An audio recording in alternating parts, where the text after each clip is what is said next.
This is an EPA Superfund site on fire. The leachate is leaking now. We can see it coming out.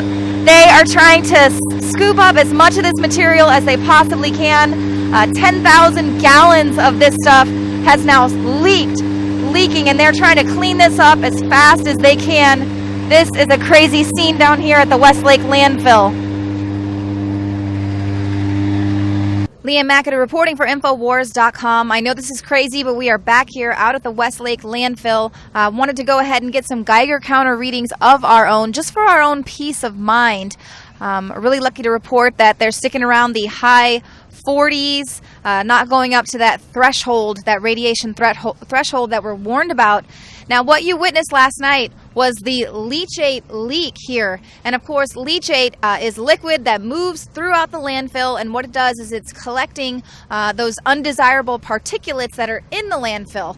It's not really a big deal unless, of course, it leaks out. It can cause pollution, and it smells really, really bad. The issue with this landfill is that this is now a radioactive landfill. And so if you are collecting particulates of that radioactive material, and then of course the leachate tank suddenly leaks out 10,000 gallons of that fluid, that is not a good thing for this community, and that is why so many people are concerned that this is not a stable site.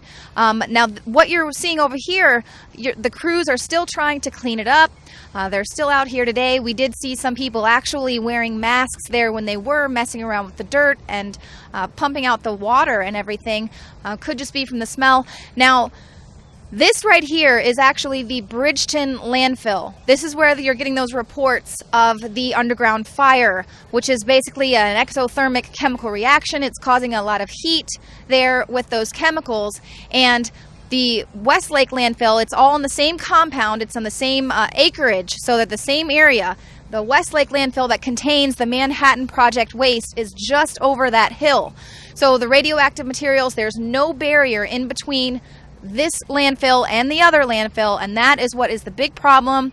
They're trying to find out what exactly was in that leachate, what exactly here, what type of materials are coming out.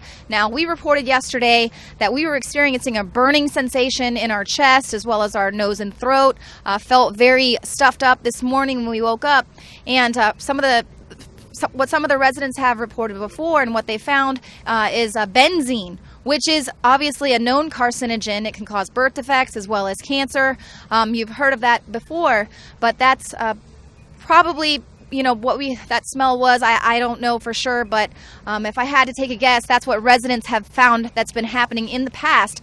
And if you think about it, we had to experience that for one day. It was terrible, but there are families out here that have to experience that every single day. Children that wait at the bus stop just down the street every single day. So the issue is that we need to get this site under control. It's a big deal, and this Manhattan Project waste is dumped all over the city. Now, we're going to be putting out some more reports. We spoke with some of these families, some of the families that have been experiencing the cancer clusters, and what they're trying to do with the city to get this taken care of. So stay tuned to Infowars.com for more reports.